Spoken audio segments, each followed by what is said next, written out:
동양인들? 동양인 피지컬이라고 해봐야 뭐 해봤자 아닐까? 내가 지금까지 봤던 동양인들은 다 작고 볼품 없었어. 그냥 작은 게 귀엽던데? 여기 훤칠한 키에 떡 벌어진 어깨를 가진 미군이 있습니다. 주변에 있는 동료들보다 2배는 커 보이는 이 미군에게 앞으로 무슨 일이 펼쳐지게 될까요? 안녕하세요. 저는 버지니아에서 군복무 중인 해리라고 합니다. 저는 할아버지, 아버지 모두 군인 출신이시고 집안에 군인이 굉장히 많기 때문에 어렸을 때부터 군인이 되는 것을 꿈꿔왔습니다. 또 미국은 군인에 대한 존경과 예우가 남다르기도 하고요. 무엇보다 어려서부터 국가에 대한 책임과 의무에 대해 듣고 교육받아 왔기 때문에 저도 자랑스러운 미국의 군인으로서 나라에 충성을 다하고 싶었습니다. 저는 군인이 되겠다는 목표를 이루기 위해 노력에 노력을 다했어요. 미국의 사관학교는 최고의 교육을 받는 대학으로 꼽힐 정도로 미국에서는 명문대로 꼽힙니다. 당연히 입학하기도 어렵고 졸업하기는 더욱 어렵죠. 저는 최고 수준의 성적으로 사관학교에 입학했고 가족들에게도 자랑스러운 아들이 되었어요. 제가 매진한 것은 공부뿐만이 아니었어요. 신체적으로도 월등하고 싶었기 때문에 운동 능력을 키우는 데도 힘썼습니다. 그래서 어렸을 때부터 다양한 스포츠에 입문했죠. 복싱, 주짓수, 무에타이, 유도. 이뿐만 아니라 미식축구, 테니스 등 사교적인 스포츠에도 능통했습니다. 이 덕분에 다양한 사람들과도 친해질 수 있었고 신체적으로도 누구보다 월등한 능력을 갖춘 군인이 되었다 자신할 수 있어요. 한국은 어떤지 이 부분은 잘 모르겠지만 미국은 스포츠를 잘하는 사람에 대한 선망이 있습니다. 미국을 배경으로 하는 영화나 드라마를 보시면 알 수 있듯이 학교에서 가장 인기가 많은 학생은 보통 신체적인 피지컬이 월등한 경우가 많죠. 구릿빛 피부에 마초 같은 남자들이 인기가 많습니다. 그래서 저는 제 피지컬에 대한 자신감이 대단했어요. 그 덕에 저는 고등학교를 졸업하고 사관학교에 가서까지 주변 사람들과 좋은 관계를 유지했어요. 키가 크고 여러 가지 운동으로 신체를 단련했었고 남들보다 덩치도 컸으니 누구도 저를 함부로 대하지 못했고 성적까지 좋았으니 주변의 인정은 덤이었습니다. 바보같이 무식하고 힘만 센 군인이 되지 않기 위해 계속해서 정진해왔으니 어찌 보면 당연한 결과였죠. 그러던 중 졸업 후 임관한 지 얼마 되지 않았을 때 주일 미군 부대에 방문하게 되었어요. 아시다시피 일본은 태평양 전쟁에서 패배한 후에 자국의 군대를 가지지 못하도록 되어 있습니다. 대신 미군이 일본에 주둔하여 일본과 함께 인도양, 태평양 지역의 정세와 안정을 도모하고 있죠. 주일 미군 부대에 방문하게 된 저와 몇 명의 동기들은 잔뜩 긴장한 상태였습니다. 미국과 한국의 장성들이 모이는 자리라는 것을 알게 되었기 때문이었습니다. 아직 임관한 지 얼마 되지 않은 저희가 이런 자리에 함께 해도 되는 건지 토론하며 일본으로 떠날 날만 기다리고 있었죠. 햇병아리 장교인 저희가 장성들이 주고받는 이야기를 알 수 있을 리 없었지만 저희는 그곳에서 한국의 군인들과 일본의 자위대원들을 만날 수 있었습니다. 저희는 그곳에서 저희가 왜 함께 왔는지를 알 수 있었어요. 저와 함께 일본으로 간 동기들은 일명 엘리트 군인이었습니다. 그곳에 모인 다른 군인들도 마찬가지였겠죠. 저희는 함께 식사를 하고 여러 곳을 방문해보며 각 군대의 이야기를 들을 수 있었습니다. 일본은 군대가 없고 자위대만 있기 때문에 솔직히 처음부터 큰 기대는 하지 않고 있었어요. 제대로 된 군대도 가지지 못한 나라의 군사력은 보나마나 뻔하니까요. 또 다른 나라의 군인들이 오면 가장 좋은 곳을 보여주는 것은 미국도 마찬가지일 테니 제 눈에 보이는 것만 믿지 않기로 했습니다. 그런데 역시 제 생각은 틀리지 않았어요. 미국에 와서 듣게 된 소식이었는데 자위대에서 훈련을 받던 자위관 후보생이 훈련 도중 총기를 난사해서 2명의 자위대원이 사망했다는 것이었습니다. 숨진 2사람에게는 안타까운 이야기지만 대체 어떻게 훈련을 하고 관리를 어떤 식으로 하길래 이런 말도 안 되는 일이 벌어진 것인지 이해할 수 없었습니다. 일본의 주일미군 부대에 방문했을 때 만났던 한국 군인들에게도 그다지 기대감은 없었어요. 동양인의 피지컬은 거기서 거기라는 생각을 하기도 했고 일본의 자위대원들이나 한국의 군인들이나 제가 생각하는 군인상은 아니었습니다. 공부만 잘할 것 같은 범생이상? 딱 그 정도였죠. 한국 군인들을 보고 든 생각은 장성들을 보좌할 실무진들이나 데려왔나 보다 였습니다. 이런 인상은 미국으로 돌아갈 때까지 변하지 않았어요. 한국 군인들이 한국의 군사력을 자랑한 것도 아니었고 딱히 알아보고 싶은 생각도 들지 않았기 때문이었죠. 미국으로 돌아왔을 때 주변인들이 일본에서의 시간은 어땠느냐 앞다퉈 물었지만 저는 해줄 대답이 없었습니다. 그저 그냥 그랬어 라고 대답할 뿐이었죠. 집안에서도 마찬가지였어요. 오랜만에 부모님의 집으로 갔더니 그것부터 물으시더군요. 저는 똑같이 그저 그랬다라고 말씀드렸습니다. 그런데 할아버지가 뜬금없이 한국에 대해 물으시더라고요. 가서 한국 군인들도 만났다며 저는 전역한 지 한참이 지난 할아버지가 한국에 대해 물으시는 게 의아했습니다. 그건 왜 물으세요? 한국 군인들은 어땠니? 훌륭했니?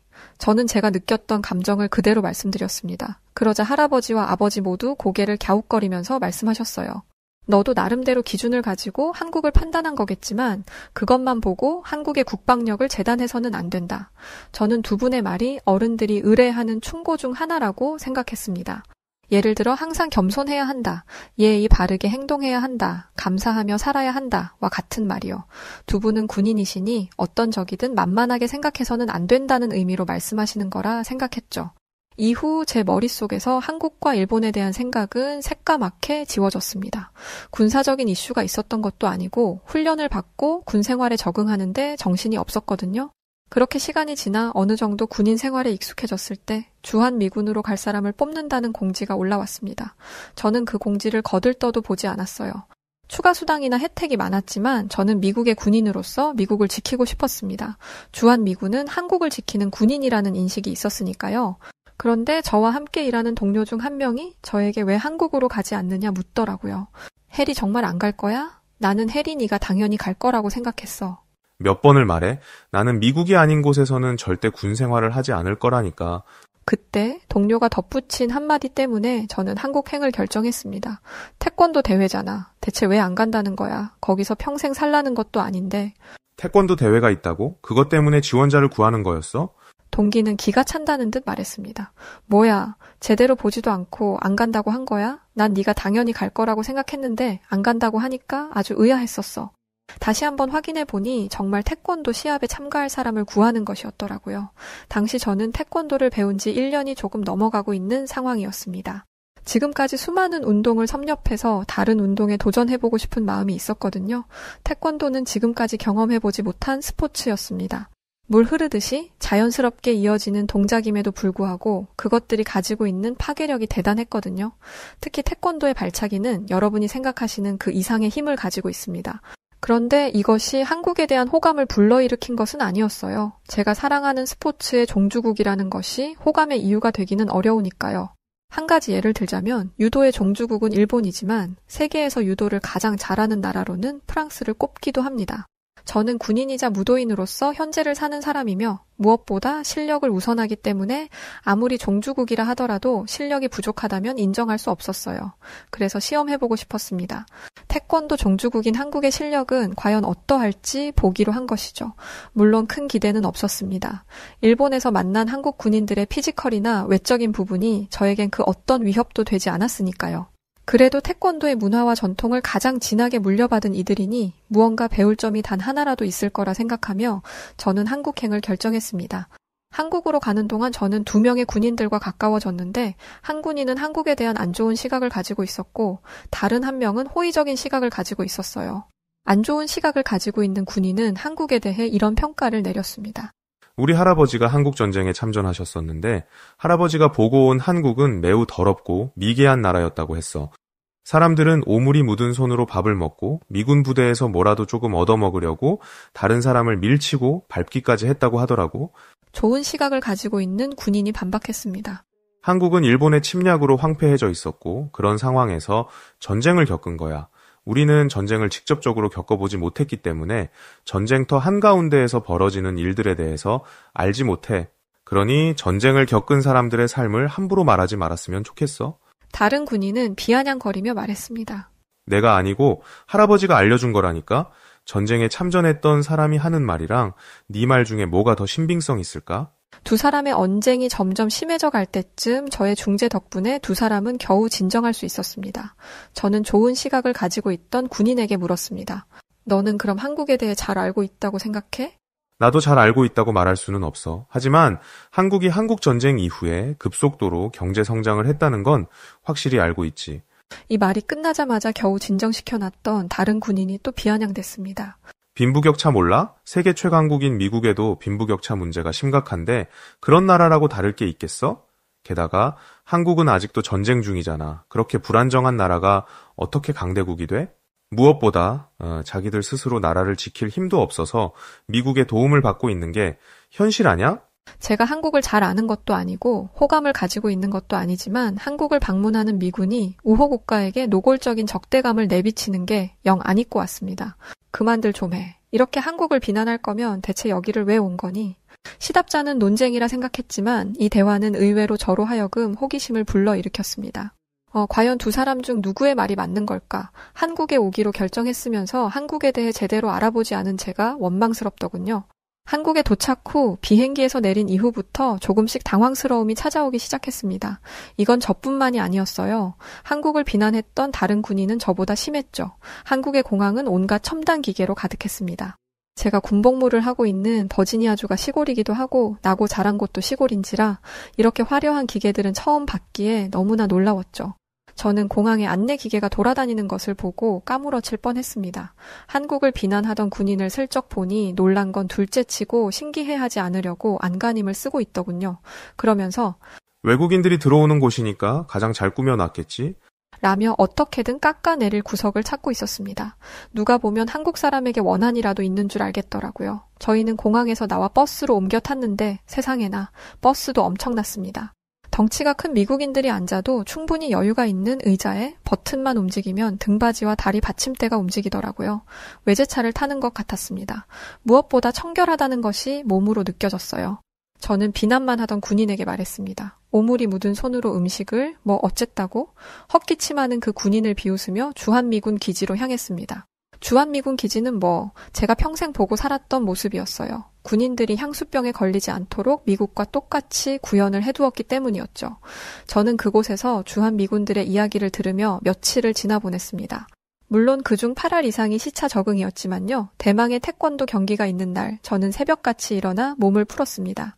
해리, 왜 그렇게까지 열심히 해? 분명 네가 이길 싸움인 게 뻔하잖아? 솔직히 저도 그렇게 생각은 하고 있었지만 겉으로는 표현하지 못하고 씩 웃고 말았죠. 그렇게 경기장에 도착한 뒤 옷을 갈아입고 있는데 제 옆으로 와서 우통을 벗는 한 남자를 보고 깜짝 놀랐습니다. 라커룸에 왔다는 건 경기에 참가한다는 건데 제 기준에서 몸이 너무 얇았거든요.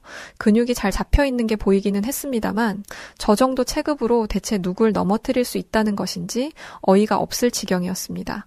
저는 피식 웃으며 도복을 입었고 경기장으로 들어갔죠. 그런데 제가 본 것이 다가 아니었습니다. 한국에는 저보다 키가 큰 군인들도 많았고 동양인이라 믿기지 않는 피지컬의 근육을 가진 사람도 있었어요.